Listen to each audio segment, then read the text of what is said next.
एक जो सवाल लगातार मेरे से पूछा जा रहा है कि रणबीर अलावादिया पर वैभव शर्मा का क्या सोचना है। रणबीर अलावादिया का जो स्टेटमेंट आया, उसने क्या बोला, क्या मतलब था, उसने खुद बोला है कि मुझे जस्टिफिकेशन नहीं देना। उस बात का कोई जस्टिफिकेशन हो ही नहीं सकता। लेकिन सवाल उससे बड़ा है। ध्रुव राठी का जब स्टेटमेंट आप देखेंगे तो आपको लास्ट में एक शब्द दिखाई देगा, सेंसरशिप। उसमें दो चीज आपको दिखाई देंगी कि अहम मुद्दे जिनकी हेडलाइन बड़ी हो सकती थी, उससे ज्यादा बड़ी रणबीर अलावादिया, समय रैना, इन सब की बातें काफी ज्यादा बड़ी कर दी गई है। कहीं ऐसा तो नहीं कि इस पूरे मुद्दे को इसलिए पटरी पर डाला जा रहा है ताकि बाकी के मुद्दों को डिरेल कर दिया जा सके। ये लीस्ट इंपॉर्टेंट है, ये मुद्दा, इस पे बात नहीं होनी चाहिए, ये बात मैं नहीं कह रहा। ये बात बिल्कुल है कि इस मुद्दे को जरूरत से ज्यादा उछाला जा रहा है और साथ ही साथ एफआईआर जो लगातार हो रही है, जो प्रेशर बनाया जा रहा है, वो कहीं ना कहीं सेंसरशिप की तरफ आपको ले जाएगा। फिर मैं दोहरा देता हूं, मेरा कहने का मतलब ये नहीं है कि वो गलत नहीं है, उसका जस्टिफिकेशन हो ही नहीं सकता। जो नुकसान रणबीर को हो सकता है वो हो गया उस बंदे को। उसकी ब्रांड वैल्यू कम, पैसा कम, गेस्ट ने भी आना कैंसिल कर दिया, क्या बचा उसके पास। मैं रणबीर अलावादिया पर कोई भी बात नहीं कहना चाहूंगा, लेकिन कॉमेडी के नाम पर जो गाली गलौज, जो कूल डूड दिखने वाली जो छवि है, जो बड़े बड़े ब्रांड इनको स्पॉन्सर करते हैं इनकी गालियों की वजह से, और इन गालियों की वजह से करोड़ों की टिकटें बिक जाती हैं, चर्चा मैं उस पर करना चाहता हूँ। रणबीर का जो नुकसान होना था वो हो चुका है। एक बात सोशल मीडिया पे ये भी निकली कि रणबीर को ऐसे शो में जाने की आवश्यकता क्या थी, उसको नहीं जाना चाहिए था। अगर वो चला गया तो उसको इस तरह से बयानबाजी नहीं देनी चाहिए थी। हाँ, उसने बाद में अपनी गलती मानी रणबीर अलावादिया ने और माफी मांगी। उसके बाद मैटर खत्म नहीं हुआ, एफआईआर चल रही है और लगातार बातें मीडिया में चल रही हैं। माफी उस व्यक्ति ने मांग ली है। लेकिन सवाल जाने ना जाने का नहीं है, सवाल ट्रेंड और कूल डूड दिखने का है। स्टैंड अप कॉमेडी मैं भी देखता हूँ, ठीक है। आजकल क्या है कि गाली गलौज जो व्यक्ति देता है तो लगता है कि हाँ बिल्कुल रॉ फॉर्म है, इस बंदे का रियल पर्सनैलिटी है, हम भी तो यही है। सर सवाल ये है कि आप रॉ फॉर्म में, चलो आपने गाली गलौज करनी शुरू कर दी, आपने, ठीक है, आपने जोक्स बोलने शुरू कर दिए, लेकिन वही बात जब बच्चों तक पहुंचती है, वो अपने पीयर ग्रुप में उन्हीं गाली गलौज का इस्तेमाल करता है और उसको आत्मसात करने की कोशिश करता है, उसके पूरे ओवरऑल डेवलपमेंट को प्रभावित करता है। सवाल तो यही है ना, लगातार अगर गालियां गालियां गालियां देंगे, आगे आने वाले वक्त में क्या होगा, है ना, लोग, पब्लिक बोर होना शुरू हो जाएगी, ठीक है। और दूसरी बात, जो ब्रांड है ना, आपको करोड़ों रुपए आपकी गालियों पर ही दे रहे हैं।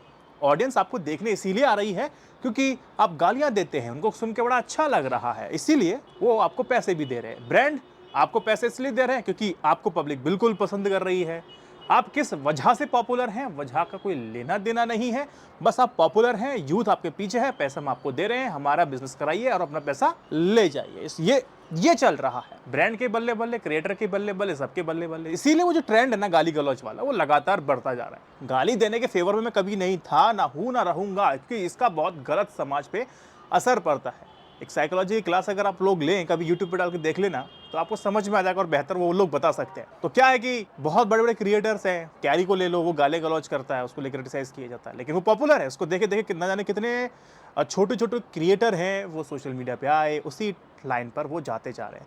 और एज ग्रुप क्या है बच्चों का, वही डेवलपमेंट वाला, 18, 19, 20, 24, 25 वाला। अपने पीयर ग्रुप में होते हैं कि भाई कैरी ने ये बोला, समय ने ये बोला, उस फलाने आदमी ने ये बोला, तो वही जो टैग लाइन है, जो पंच लाइन है, उसका इस्तेमाल करते हैं। ये अपने आप में बहुत गलत है और ब्रांड भी इसको प्रमोट करते हैं। एक सुपरस्टार करके व्यक्ति है, उसको ब्रांड पैसा क्यों दे रहा है? क्योंकि फैन फॉलोइंग बहुत अच्छी है। अच्छा, वो करता क्या है? नाली का पानी पीता है, भटूरे लेके जाता है तो लगा के खाता है नाली के पानी से, गटर पर चला जाएगा, कीचड़ में लेट जाएगा, बहुत व्यूज आते हैं। ब्रांड प्रमोशन करा रहा है, ये भी बड़ी सोचने वाली बात है। ब्रांड लगातार प्रमोशन करा रहा है। जब कोई ब्रांड प्रमोशन कराता है तो सोचिए, टीवी पे जब ऐड आता है तो पूरा छानबीन किया जाता है कि भैया मार्केट में क्या वैल्यू है, ये बात बोलता है, कितना इन्फ्लुएंस है, कितना लोग मानते हैं, आत्मसात करते हैं, और कितना ये बोलता है तो दिमाग लगाते हैं कि नहीं लगाते, सारी चीज़ें की जाती हैं। लेकिन सोशल मीडिया पे पूरा मैट्रिक्स ही उल्टा है। आप किस वजह से, आप नाले का पानी पी के ही भले आप फेमस हो, लेकिन ब्रांड का प्रमोशन कर दो, क्योंकि ब्रांड हमारा बिक जाएगा। ये भी अपने आप में बहुत बड़ी बात है। कॉमेडी बिना गाली गलौज की होनी चाहिए। दूसरी बात, अगर लगातार ये क्रिएटर को खुद सोचना चाहिए कि जब सेंसरशिप लगेगी तभी हम सोचेंगे।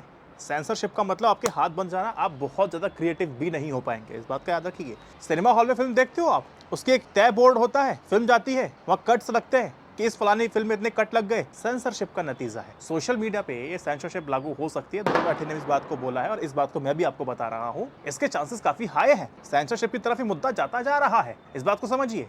तो क्रिएटर को थोड़ा सा ना बुद्धिमान होना पड़ेगा और सेंसरशिप के बिना ही सुधर जाओ, है ना। थोड़ा सा लेवल अपना भी डिक्रीज कर लो।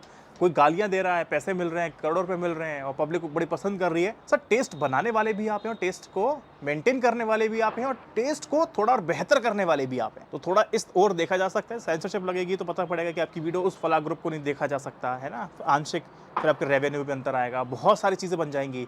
It's better to be honest. मैं एक चीज़ कहूँ, क्रिएटर को थोड़ा मैच्योर होना पड़ेगा। अच्छा पहले कोई कॉमेडी हुआ करती थी, स्टैंड अप हुआ करते थे, क्या उसमें भी गाली गलौच हुआ करती थी? नहीं होती थी। राजकुमार हिरानी साहब को देख लीजिए, अपनी बात को बहुत आसानी से अच्छी सरल तरीके से कह जाते हैं और फिल्म विद फैमिली बैठ के आप देख सकते हैं, वो है। लेकिन जो चल रहा है सो चल रहा है, इस सब चीज़ से बचा जा सकता है, बेहतर होगा। और जो कॉमेडियन है ना, वो एक नए फॉर्मेट पे काम कर रहे हैं ना, जिसमें गाली गलौच बिल्कुल कम हो, ना के बराबर हो, ना हो तो और बेहतर है।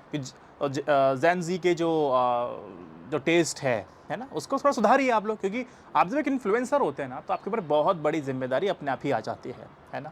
आपकी बात को आंख बंद करके मान ले रहा है तो आपकी जिम्मेदारी बहुत ज़्यादा बढ़ जाती है ना, क्योंकि आपकी एक बात से कई सारे जो परिवार हैं वो प्रभावित होते हैं। मैच्योर हो जाइए, बेहतर रहेगा। रणबीर अलाहाबादियों को लेकर मैं सिर्फ एक ही चीज़ कह सकता हूँ कि मिस कैलकुलेशन रहा। अगर शो पर गए तो क्या नहीं बोलना है उनको पता होना चाहिए, क्या बोलना है नहीं पता है वो समझ चल जाता है, क्या नहीं बोलना है इस स्टेज पर आके आपको पता होना चाहिए। बाकी मैं खुद एक क्रिएटर हूँ, मैं खुद इस बात को कहता हूँ कि फ्रीडम होनी चाहिए। सेंसरशिप जब लागू अगर आपके ऊपर हो जाएगी तो आपके हाथ इतने बंद जाएंगे, आप ये नहीं कर सकते, वो नहीं कर सकते।